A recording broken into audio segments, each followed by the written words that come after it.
오늘 아침에 우리에게 주시는 하나님의 은혜의 말씀은 베드로전서 3장 1절에서 7절의 말씀입니다. 다 같이 합독하도록 하겠습니다. 아내들아 이와 같이 자기 남편에게 순종하라. 이는 혹 말씀을 순종하지 않는 자라도 말로 말미암지 않고 그 아내의 행실로 말미암아 구원을 받게 하려 함이니 너희의 두려워하며 정결한 행실을 봄이라. 너희의 단장은 머리를 꾸미고 금을 차고 아름다운 옷을 입는 외모로 하지 말고 오직 마음에 숨은 사람을 온유하고 안정한 심령에 썩지 아니할 것으로 하라. 이는 하나님 앞에 값진 것이니라. 전에 하나님께 소망을 두었던 거룩한 부녀들도 이와 같이 자기 남편에게 순종함으로 자기를 단장하였느니 사라가 아브라함을 주라 칭하여 순종한 것 같이 너희는 선을 행하고 아무 두려운 일에도 놀라지 아니하면 그의 딸이 된 것이니라. 남편들아 이와 같이 지식을 따라 너의 아내와 동거하고 그를 더 연약한 그릇이요 또 생명의 은혜를 함께 이어받을 자로 알아 귀히 여기라. 이는 너희 기도가 막히지 아니하게 하려 함이라. 아멘. 하나님의 말씀입니다. 잠깐 기도하고 말씀 받도록 하겠습니다. 존귀하신 주님, 또 하나님의 진리의 말씀 앞에 섭니다. 말씀 앞에 우리 개개인들 세우는 것은 항상 기쁘고 고통스러운 일입니다.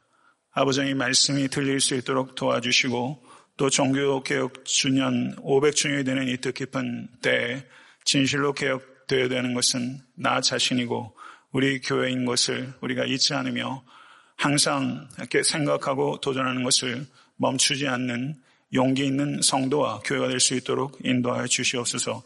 예수 그리스도 이름으로 간절히 기도드렸사옵나이다. 아멘. 종교개혁 주년 500주년이기 때문에 굉장히 뜻깊은 시간입니다. 그래서 제 개인적으로 뭔가 깃발을 높이 들고 교회론에 대해서 설교를 하는 것이 적절하지 않나 이런 생각을 했는데요. 그렇게 하지 않고 루틴으로 제가 2번 주제 설교하고 그리고 4번 강해 설교를 하기 때문에 다시 루틴으로 돌아가고 결국 교회와 성도의 진정한 내공은 어디에 있는가? 저는 일상성이 강화되는 것에 있다고 제 개인적으로 생각합니다. 그래서 목회자로서의 제 루틴을 잘 지키고 또 성도로서의 루틴을 잘 지킬 때 교회는 견고해지고 단순해지고 그리고 단단해질 거라고 생각됩니다. 모쪼록 저는 제 개인에게 생각하면서 제 자신을 개혁하고자 하는 그 의지와 노력을 멈출 때 저는 목사인 제 자신이 개혁 대상이 되는 것은 한순간이라고 생각합니다. 교회가 개혁돼야 합니다. 저는 그것은 반드시 목회자의 개혁과 교회를 같이 하는 생각하고 그리고 제 자신을 개혁하는 일이 저의 가장 중시하다는 일이라고 생각하고 앞으로 제가 목회하면서도 그 일에 집중하면서 나아가고자 합니다. 그래서 오늘 설교의 그 내용은 배우자로서의 그리스도인에 대한 그 설교의 내용입니다. 교회의 개혁은 반드시 가정이 개혁되는 것과 연관되는 것이고 가정이 먼저 변할 때 교회가 변하게 되는 것이고 또 가정에서 진정한 개혁의 시작은 바로 우리 각자로 생각되기 때문에 오늘 본 말씀은 분명히 개혁, 종교 개혁과 연관되는 말씀이 될 수 있을 것이다. 제 개인적으로 그렇게 확신을 했습니다. 오늘 말씀을 통해서 우리 각자의 마음에 뜨거움과 빛이 임할 수 있게 되기를 간절히 기대하면서 겸손하고 담대한 마음으로 하나님의 말씀 증거하도록 하겠습니다. 오늘 본 말씀은 어떻게 믿지 않는 배우자를 그리스도께 인도할 수 있는가에 대한 것입니다. 이 자리에 계신 권속들 가운데서도 믿지 않는 배우자를 위해서 오랜 기간 동안 기도하고 계신 분들이 계실 것입니다. 그렇다면 부부가 다 믿는 가정은 해당되지 않는 말씀인가? 그렇지 않습니다. 믿지 않는 사람을 그리스도께로 인도하는 일반적인 원리들이 가정에 적용될 때 어떠한가라는 것을 이야기하고 있기 때문에 이것은 전체적으로 아내에게 혹은 남편에게만 주는 말씀이 아니라 믿지 않는 사람들을 그리스도께로 인도하는 가장 섬세한 방법, 그것이 오늘 본문 가운데 있는 것이다. 이렇게 이해할 수 있을 것입니다. 성경을 해석하는 데 있어서 가장 중요한 것은 텍스트를 해석하는 데 가장 중요한 것은 컨텍스트입니다. 그래서 오늘 본문에 대해서 말씀드리기에 앞서서 오늘 본문의 이야기가 나타나기까지 본문의 문맥이 어떻게 이어져 왔는지를 잠시 흐름을 살펴보겠습니다. 2장 11절에서 12절은 적대적인 환경에서 그리스도인으로서 걷는 법에 대하여 일반적인 원리를 제시한 바가 있습니다. 그 원리들은 영혼을 거스려 싸우는 육체의 정욕을 제어하라라는 부정적 권면과 선한 행실을 통하여 믿지 않는 자들이 회심할 수 있도록 하여 하나님께 영광을 돌리라라는 긍정적 권면으로 구성되어 있습니다. 이와 같은 부정적 권면과 긍정적 권면으로 이루어진 순례자로서 걷는 법을 적용한 첫 번째 신뢰가 베드로전서 2장 13절에서 17절에 국가 안에서 시민으로서 그리스도인이 걷는 법에 대해서 사도 베드로는 이야기를 했고 2장 18절에서 25절에는 두 번째 적용으로서 일터에서 피고용인으로서 그리스도인이 걷는 법에 대해서 가르쳤습니다. 그리고 오늘 본 말씀은 바로 세 번째 적용으로서 가정에서 특별히 배우자가 믿지 않는 적대적 환경에서 그리스도인으로서 어떻게 걸어야 하는가에 대한 가르침이라고 할 수 있습니다. 사도 베드로는 이렇게 국가에서 일터로 그리고 가정으로 이야기를 하면서 환경이 적대적인 환경이 국가, 일터, 가정으로 점점 그 국면을 좁혀가면서 베드로는 논지를 정확하게 드러내고 있는 것입니다. 오늘 본 말씀 베드로전서 3장 1절에서 7절은 두 단락으로 구성되어 있습니다. 1절부터 6절까지는 아내에게 주는 중심적인 권면이라고 할 수 있다면 7절은 남편에게 주는 추가적인 권면이라고 할 수 있습니다. 그리고 아내에게 주는 권면은 세 부분으로 구성되는데 1절에서 2절은 아내의 순종에 대한 권면이라면 3절에서 4절은 아내의 단장에 대한 권면이고 5절부터 6절의 말씀은 아내의 순종과 단장의 성경의 모범적인 신뢰로서 구약의 경건한 여인들, 특별히 사라의 신뢰를 들고 있습니다. 그리고 7절에서는 남편에게 주는 추가적 권면, 그러나 간결하고 핵심적 권면이 주어지고 있는 것이다. 이렇게 이해하면 틀림없습니다. 사도 베드로는 아내들아 이와 같이 자기 남편에게 순종하라라고 새로운 가르침을 시작합니다. 이 말씀을 이해하기 위해서 우리는 historical context, 역사적 문맥에 대해서 이해해야 될 필요가 있습니다. 베드로 전서를 수진했던 교회에는 대부분 그리스 로마 배경을 가지고 있는 사람들과 소수의 유대적 배경을 가지고 있는 사람 이렇게 구성되어 있습니다. 그러니까 대다수의 성도는 이방인이요. 소수의 성도가 그 유대인 그리스도인이라고 할 수 있는 것입니다. 벤 위더링턴 3세라는 매우 영향력 있는 신약학자가 있는데 그 사람이 예수님의 사역에 있어서 여성의 위치라는 책을 썼습니다. 거기에서 성경시대 유대 여인과 그리스 로마 여인의 위치에 대해서 설명하고 있습니다. 유대 사회 내에서는 여성들이 남성에 비해서 거의 모든 방면에서 열등한 존재로 취급받았습니다. 여성들에게는 상속권이 없었고 관계를 설정할 수 있는 자유가 주어지지 않았으며 종교 교육을 받고자 해도 그것을 지속할 수 있는 권한이 주어지지 않았고 회당에서 참여권이 주어지지 않았으며 사회활동의 자유가 주어지지 않았습니다. 매우 심각한 제약이 유대 여인들에게 있었던 것이죠. 그러나 반면에 그리스 로마 문화권에서는 유대 여인들보다는 훨씬 더 폭넓은 자유와 권한이 주어졌습니다. 그래서 그들은 루디아를 통해서 알 수 있는 것처럼 사적인 사업을 할 수도 있었고 공적인 직무를 수행할 수도 있었고 그리고 다양한 종교적 의식 속에서 매우 주도적인 역할을 하는 것이 허락되기도 했었고 그리고 그리스 로마 여인들에게는 투표권도 있었고 경우에 따라서는 능력에 따라서 공직에 진출하는 일들도 불가능하지 않았습니다.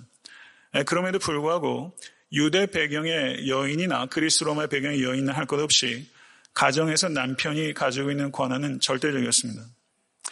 이렇게 유대와 그리스 로마 배경 안에 있는 여성의 위치가 분명히 차이가 있었지만 그럼에도 불구하고 이 여인들의 공통적인 것이 있는데 아내가 남편과 다른 종교를 갖는다는 것은 받아들여질 수 있는 일이 아니었습니다. 남편과 다른 종교를 갖고 있는 것은 매우 충격적인 일이었기 때문에 그 당시에 그리스 철학자이자 역사가였던 플루타르크는 그의 책 신부와 신랑에게 주는 충고에서 이렇게 기록하고 있습니다. 아내는 자신만의 친구를 두어서는 안 되며 남편의 친구를 자신의 친구로 삼아야 한다. 신들은 첫 번째이자 가장 중요한 친구다. 이런 이유로 아내는 남편이 숭배하는 신들만을 인정하는 것이 옳다. 이렇게 말했습니다. 아내는 남편이 인정하는 신들만을 인정하는 것이 옳다. 이렇게 이야기를 했습니다. 이 베드로전서가 쓰였던 시대는 남편과 다른 종교를 아내가 선택한다는 것 자체가 있을 수가 없는 일이고, 만약에 그런 일이 일어나게 되면 그것은 남편에 대한 매우 심각한 불순종으로 받아들여지던 시대라는 것입니다. 충분히 이해가 되는 상황이죠. 사실 지금 이 자리에 계신 분들 가운데서도 남편이 다른 종교를 믿거나 혹은 무신론자시라면 아마 지금도 신앙생활하는 데 있어서 매우 어려움을 겪으실 수 있을 것이고, 불과 몇십 년 전만 해도 한국에 얼마나 가정의 며느리가 제사할 일 많고 어려웠겠어요. 아내만 교회 다니면서 신앙생활하는 것 자체가 그 가정에서는 참 용인하기 어렵고, 그리고 남편 입장에서는 그것 자체가 남편에 대한 불순종으로 받아들일 수 있었죠. 그렇기 때문에 2000년 전에 그리스 로마 그리고 유대 배경의 여인들에게 있어서 남편과 다른 종교를 선택한다. 이거는 참 어려운 일이라는 것입니다. 그래서 베드로 전서를 수신하는 교회의 여성들의 남편들 가운데는 단순하게 당신은 그럼 교회 가. 나는 나대로 신앙생활을 할게. 이렇게 남편들이 하는 게 아니라, 이 남편들이 수동적인 불신앙을 가지고 있었던 것이 아니라 기독교에 대해서 매우 적대적인 반감을 가지고 있었고, 아내가 집에서 예수 그리스도의 십자가 부활에 대해서 이야기하는 것이 입도 뻥끗하지 못하는 분위기가 이 베드로전서를 받고 있는 여성들의 집 가운데는 만연하였다. 이렇게 보는 것이 정확할 것입니다. 이와 같은 상황을 저희들이 역사적으로 구성하고, 그리고 오늘 본문의 내용을 읽을 때 그 내용은 좀 다르게 들리는 것이죠. 아내들아, 이와 같이 자기 남편에게 순종하라. 이는 혹 말씀을 순종하지 않는 자라도 말로 말미암지 않고 그 아내의 행실로 말미암아 구원을 받게 하려 함이니 너희의 두려워하며 정결한 행실을 봄이라. 이렇게 말하면서 아내에게 불신자 남편이라 할지라도 순종하라는 명령과 그리고 순종해야 되는 이유를 사도 베드로는 명확하게 밝히고 있는 것입니다. 믿지 않는 남편들은 아내의 말에 주의를 기울이지 않습니다. 그와 같은 상황 속에서 사도 베드로는 말로 말미암지 않고 아내의 말이 아니라 아내의 삶을 통해서 증거할 수 있고, 그리고 그 증거가 여전히 강력한 무기라는 것을 사도 베드로는 선언하고 있는 것입니다. 믿는 아내들은 믿지 않는 남편들과 말의 논쟁을 통해서가 아니라 삶의 섬김을 통해서 남편을 주께로 인도할 수 있어야 한다고 사도 베드로는 말씀하고 있는 것입니다. 이러한 겉면은 믿는 아내가 믿지 않는 남편에게, 혹은 믿는 성도가 믿지 않는 사람들에게 말을 통해서 복음을 증거하는 것이 필요하지 않다고 이야기하는 것이 아니라, 때로는 말에 증거하는 것이 불가능한 상황도 있고 말의 증거가 종종 전혀 도움이 되지 않는 상황도 있다라는 것을 사도 베드로는 분명하게 이야기를 하고 있는 것입니다. 베드로전서 2장 12절을 보게 되면 행실을 선하게 가져 너희를 악행한다고 비방하는 자들로 하여금 너희 선한 일을 보고 오시는 날에 하나님께 영광을 돌리게 하려 함이라 라고 말씀하고 있습니다.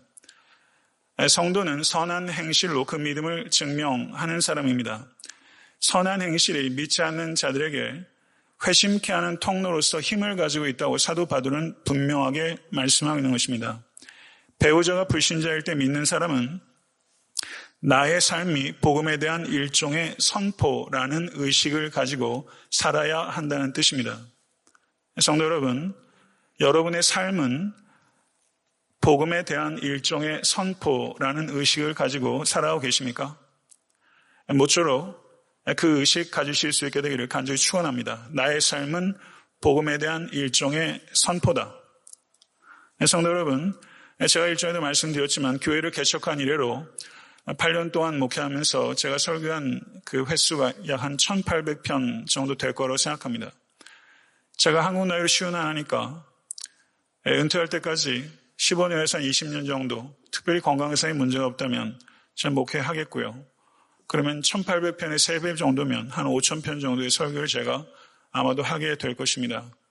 정말 어마어마하게 많은 설교를 하게 되는데요.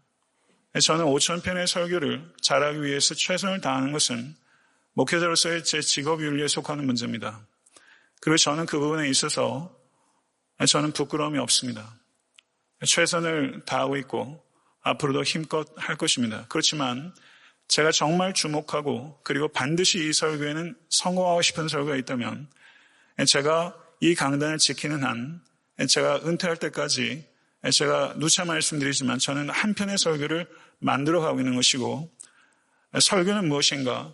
인격을 통해서 전달되는 진리입니다. 인격을 통해서 전달되는 진리입니다. 성도 여러분, 제 인격은 미완성이고 또 현저히 부족할 때도 있고요. 그래서 저는 그렇지만 목사이기 전에 성도로 제 삶이 복음에 대한 일종의 선포라는 의식을 가지고 최소한 목양을 하고 있습니다. 그러나 성도 여러분, 이와 같은 의식이 목회자에게만 필요한 것이 아니라 이 자리에 계신 성도 한 분 한 분이 나의 삶은 복음에 대한 일종의 선포라는 의식을 가지고 여러분의 삶을 이끌어 가실 수 있게 되기를 간절히 축원합니다. 믿는 아내는 두려워하며 정결한 행실을 보여야 한다라고 말하고 있습니다. 여기서 아내가 두려워하는 대상은 남편입니까? 하나님입니까? 하나님입니다. 정결한 행실을 가져야 되는 궁극적인 원인은 무엇입니까? 남편 때문입니까? 하나님 때문입니까? 하나님 때문입니다. 두려워하는 대상도 남편이 아니라 하나님이며 아내가 정결한 행실을 해야 되는 궁극적인 원인도 남편 때문이 아니라 하나님입니다. 이러한 행실을 믿지 않는 남편이 보게 되는 것이고 그리고 그 유익을 그 남편이 얻게 된다고 말하고 있는 것입니다. 교회는 무엇입니까? 특별히 종교개혁 주년 500주년을 맞는 이 시점에 교회는 무엇인가? 교회는 보이지 않는 그리스도를 보이도록 하는 공동체입니다. 그리고 보이지 않는 그리스도를 보이게 하는 최선의 방법은 그리스도인의 섬김입니다. 성도 여러분, 보이지 않는 그리스도를 보이도록 하는 일에 여러분의 삶이 쓰임받으실 수 있기를 간절히 축원합니다. 남편에게 순종하라라는 가르침에 대해서 현대 여성들은 매우 심각한 거부감을 가지고 있고 그리고 교회에 다니는 자매님들도 순종하라, 복종하라고 하는 말에 대해서 상당한 알러직한 반응을 가지고 있을 겁니다. 성경이 아내가 남편에게 순종하라는 이유는 남성이 여성보다 우월해서가 결코 아닙니다. 거기에는 두 가지 이유가 있습니다. 그것은 하나님께서 세우신 창조 질서이기 때문이고 두 번째는 남편에게 대한 순종이 주님께 대한 순종의 일부로 하나님께서 받아들이신다고 말씀하셨기 때문입니다.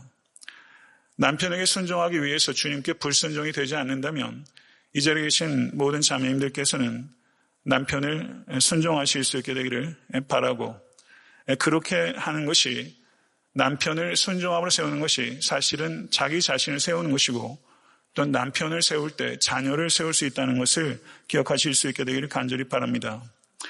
탈무드에 보면 시집가는 딸에게 현명한 어머니가 이런 충고를 합니다. 사랑하는 딸아, 너가 만일 너의 남편을 왕처럼 받든다면 너의 남편은 너를 여왕처럼 모실 것이다. 그러나 너가 남편을 종으로 대하면 남편은 너를 하녀처럼 다룰 것이다. 이것은 남편을 순종함으로 세우는 것이 곧 자기 자신을 세우는 것이라는 매우 현명한 조언이라고 할 수 있습니다. 성도 여러분, 가정교육은 무엇입니까? 자녀를 세우는 것입니다. 자녀를 어떻게 세우는 것입니까? 도대체 무엇이 자녀를 세우는 것입니까? 자녀를 세우는데 자녀에게 땅의 아버지를 통해서 하늘에 계신 아버지를 신뢰하고 사랑하는 법을 가르쳐야 합니다. 아버지에 대한 이 땅의 아버지에 대한 이미지를 결정하는 가장 중요한 역할을 하는 사람은 그 집의 어머니입니다.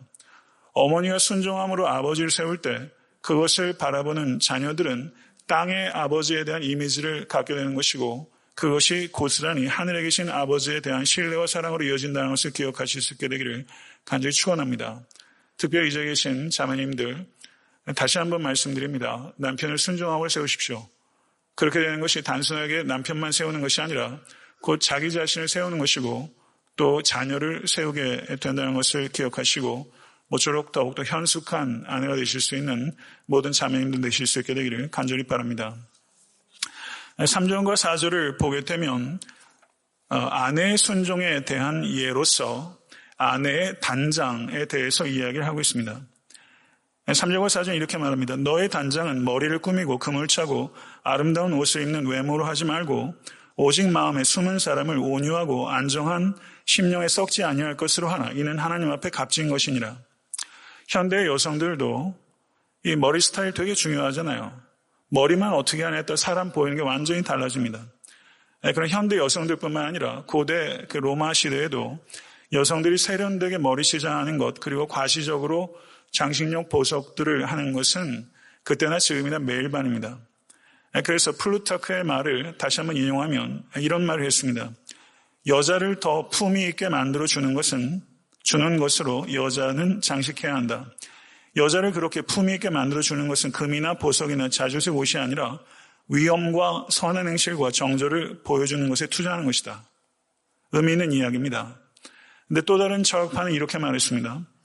여자를 진실로 아름답게 하는 것은 사리 분별로 생겨나는 아름다움이다. 이렇게 말을 했어요.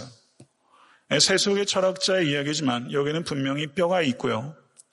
그렇다면 세속의 철학자들도 외모를 과도하게 치장하는 것에 대해서 분명하게 경계를 했다면 그리스도인들이, 특별히 자매님들이 외모를 치장하는 데 있어서 무절제해서는 결코 안 된다 하는 것을 우리는 깊이 생각해야 될 것입니다. 그런데 베드로전서의 이 말씀과 또 디모데전서에 나오는 여성들의 치장하는 것을 지나치게 곡해해서 여성들이 옷을 입는 것에 대해서 아름다움은 도외시해야 된다 이렇게 주장했던 초기 교부들이 있었습니다. 이것은 지나친 비약입니다. 이 말씀은 옷차림의 아름다움을 금지하는 율법주의적으로 해석해서는 안 됩니다. 그리스도인들은 모두 유행에 둔감하고 촌스러워지라고 제가 말씀드린 게 결코 아닙니다. 우리가 누가복음 15장을 보게 되면 탕자가 되돌아오게 됩니다. 그때 아버지가 어떻게 합니까? 가장 좋은 옷을 입히고 그리고 반지를 손에 끼워주고 극진하게 환영했습니다. 그리스도인들은 사치해서는 안 되지만 때에 맞추어 좋은 옷을 입을 줄도 알아야 하고 좋은 음식 먹을 줄도 알아야 하고 좋은 문화생활 할 줄도 알아야 됩니다. 주의 깊게 자신을 가꿀 줄 알아야 하고 주의 깊게 즐길 줄 알아야 됩니다.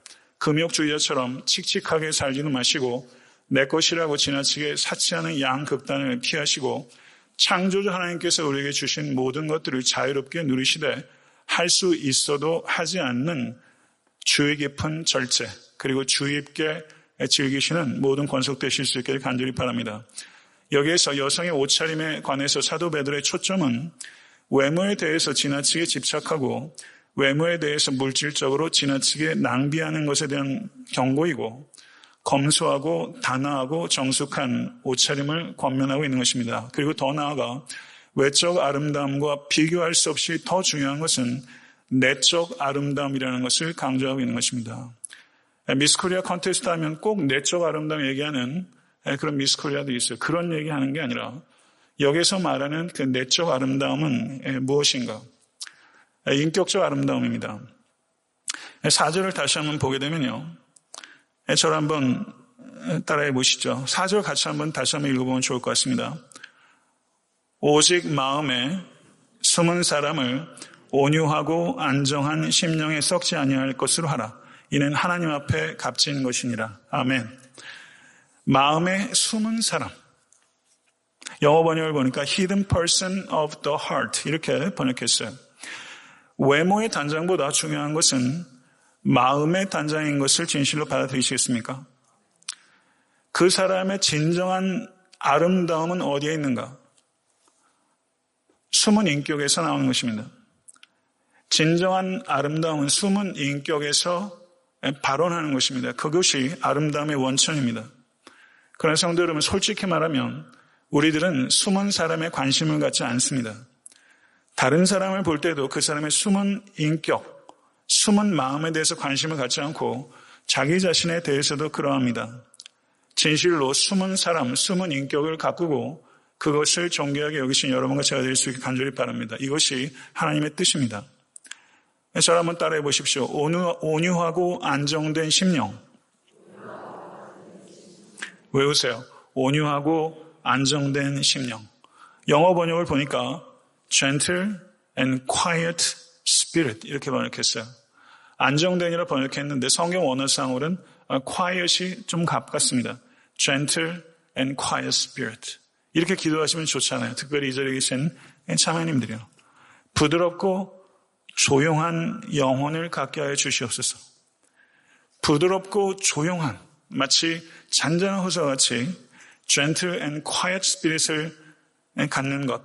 그것을 사도 베드로는 뭐라고 말하냐면 썩지 아니하는 아름다움이라고 표현했어요.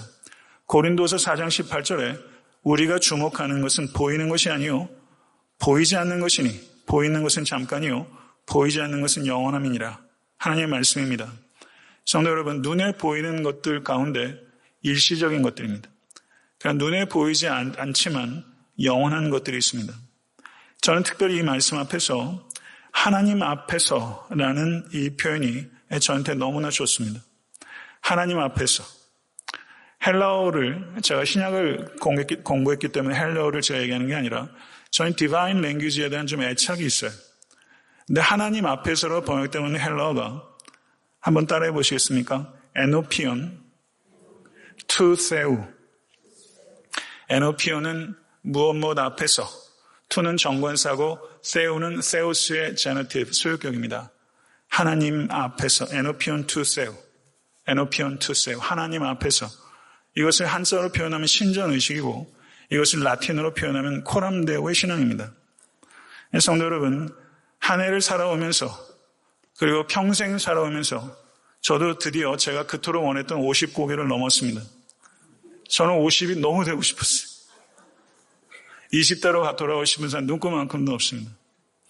50쯤 되면 사람이 좀 멋있어질 걸 생각했는데 그건 그렇지 않은 것 같아요. 50이 됐어요. 50이 됐으면 책임질 나이가 됐는데 제 자신을 되돌아보면 저는 50도 넘었고 목사임에도 불구하고 사람이 있을 때와 사람이 없을 때가 참 다릅니다. 저는 여전히 달라요. 사람이 있을 때와 없을 때가 달라요. 밖에서는 또 제 모습이 있고 집에서 제 모습에 편차가 있어요. 그리고 제가 혼자 있을 때 골방에서 광장에 있는 제 모습과 골방에 있는 제 모습은 분명히 다릅니다. 그게 저한테 아픔을 줍니다. 성도 여러분, 사람이 있고 없고에 따라서 달라진다는 것 참 안타까운 일입니다. D.L. 무디 목사님은 인격이란 아무도 보는 이 없을 때 그 모습이 당신의 모습입니다. 이렇게 말했어요. 아무도 보는 이 없을 때 그 모습이 당신의 모습입니다. 가슴이 서늘해지는 말이라고 생각합니다. 코람데오의 신앙, 에노피온 투세우, 에노피온 투세우. 하나님 앞에서 사는 사람이 필요합니다. 그게 개혁입니다. 하나님 앞에서 사는 목사가 필요하고 하나님 앞에서 사는 성도가 필요하고 그리고 하나님 앞에서 사는 우리 각자가 필요한 것이죠. 어디에 있든 누구와 있든 언제든지 무엇을 하든지 나는 하나님 앞에 있습니다. 나는 하나님의 시선 앞에 있습니다. 이 의식을 진실로 갖고 있는 사람. 나는 하나님의 시선 앞에 있습니다. 이 의식을 가지고 사는 사람. 그 사람이 그리운 시대입니다. 5절에서 6절을 보면 순종으로 단장한 선녀로서 구약의 여인들을 예를 들고 있습니다. 전에 하나님께 소망을 두었던 거룩한 부녀들도 이와 같이 자기 남편에게 순종함으로 자기를 단장하였느니 사라가 아브라함을 주라 칭하여 순종한 것 같이 너희는 선을 행하고 아무 두려운 일에도 놀라지 않으면 그의 딸이 된 것이라. 하나님께 소망을 두었던 거룩한 부녀들이 있습니다. 사도 베드로가 염두에 두었던 사람은 아마 족장의 부인들이었을 거예요. 사라와 리브가 레아와 라헬 등입니다. 그리고 그 중에서 특별히 사라에 대해서 얘기를 하고 있습니다. 저는 이 자리에 계신 자매님들께서 경건한 거룩한 부녀가 될 수 있게 될 주님의 이름으로 축원합니다. 믿음의 선례로 이야기가 될 수 있는 사람. 여러분들이 정말 성공한 인생은 여러분들이 어디로 가느냐가 아니에요. 여러분들이 무엇을 남기느냐입니다. 목회자의 성공은 목회자가 큰 교회로 가는 게 성공이 아니라 목회자가 떠난 자리에 무엇이 남느냐. 그게 목회자의 성공에 가늠할 수 있는 표준입니다. 저는 이 자리에 계신 특별한 자매님들께서 거룩한 부녀라고 회자가 될 수 있는 그와 같은 삶을 이끌어가겠다는 의식을 가질 수 있게 간절히 바라고 그런 열매를 남기실 수 있게 되기를 주님의 이름으로 축원합니다. 믿음의 선례들을 통해서 믿지 않는 남편을 그리스도께로 인도하는 과정이 쉽지 않을 것입니다. 그러나 선을 행하십시오. 낙심하지 마십시오. 그리고 아무것도 두려워하지 마십시오. 이것이 사도 베드로의 이야기고 거기까지 할 수 있을 뿐입니다. 그 후는 하나님께서 하실 것입니다. 이렇게 말하고 있는 거예요. 이것을 받아들이십시오. 특별히 남편이 아직 예수께로 인도함을 받지 않은 자매님들께서는 이걸 기억하시고, 특별히 성경의 실례로서 사라를 들었지만 저는 역사상 교회의 실례로서 성 어거스틴의 어머니였던 모니카에 대해서 이야기를 하겠습니다. 모니카는 베드로전서의 권면대로 순종을 통해서 믿지 않는 남편을 그리스도께로 인도했습니다. 고귀한 여인입니다. 모니카는 로마의 관원이었으며 부유한 지주였던 파트리키우스라는 이교도와 결혼했습니다. 결혼 후에 모니카는 남편의 회심을 위해서 기도하기 시작했습니다. 그리고 오늘 본문의 말씀의 권면대로 그녀는 말로 말미암지 않고 자신의 내면적 아름다움과 순종을 통해서 남편을 섬겼습니다. 무려 16년이었습니다. 그리고 마침내 남편이 그리스도께 돌아왔습니다.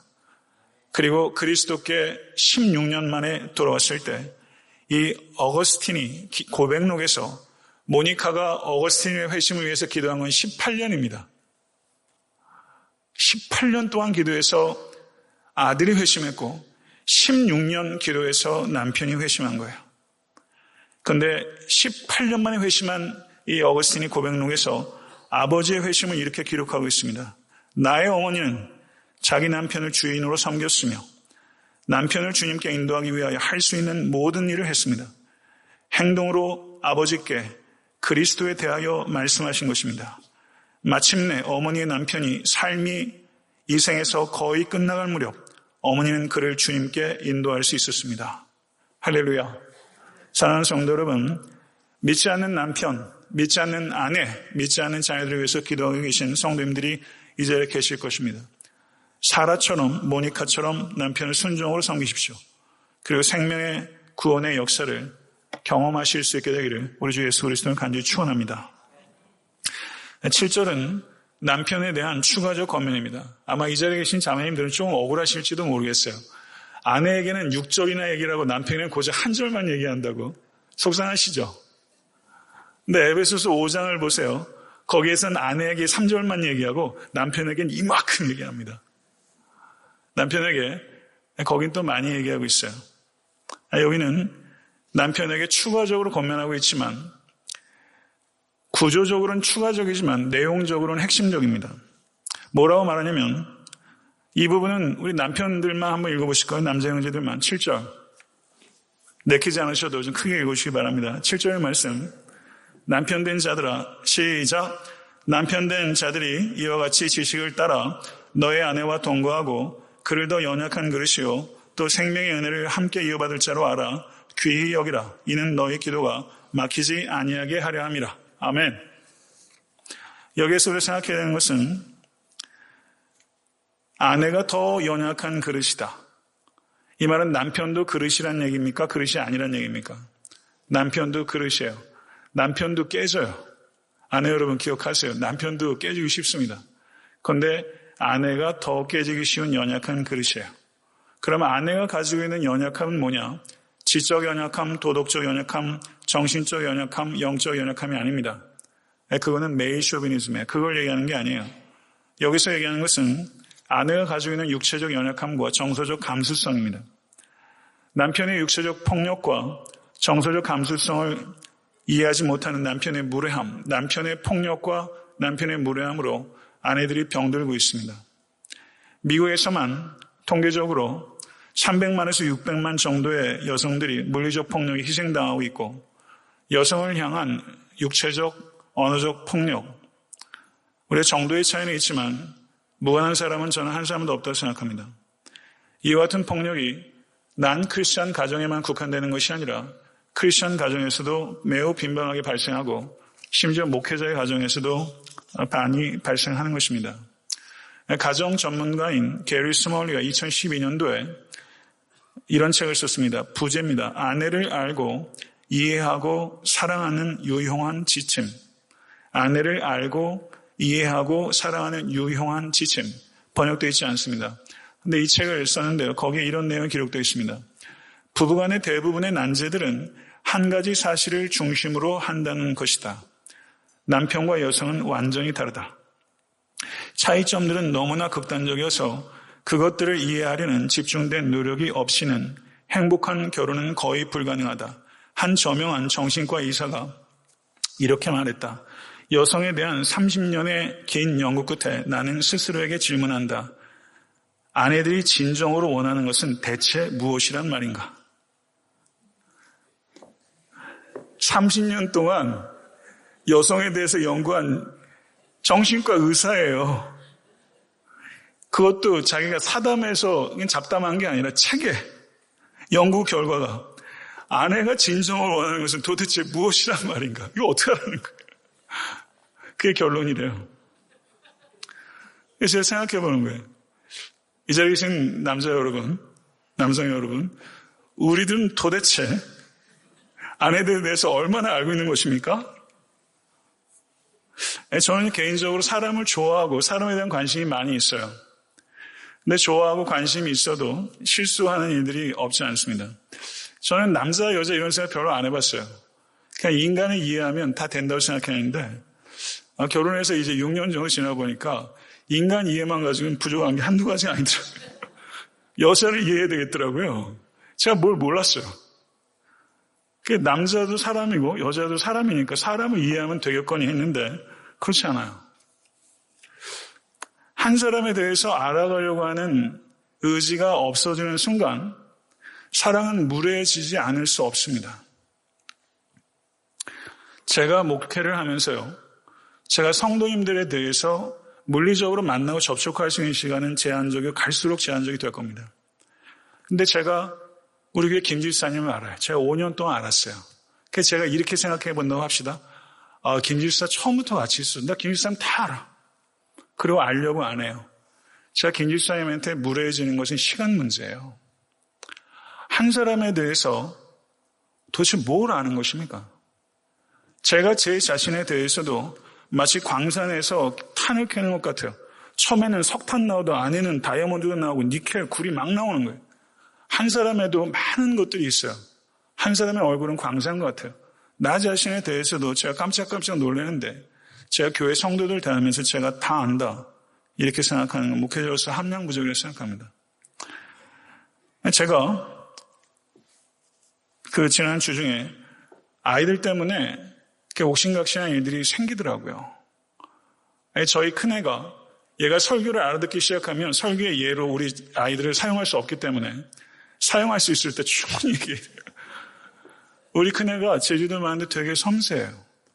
그래서 그 이불 위에 이불을 덮고 자는 건데 얘는 위에서 자겠다는 거예요. 그래서 그거 가지고 옥신각신하다가 울어요. 그러니까 제가 애들한테도 화가 나더라고요. 그래서 빽 소리 줬죠.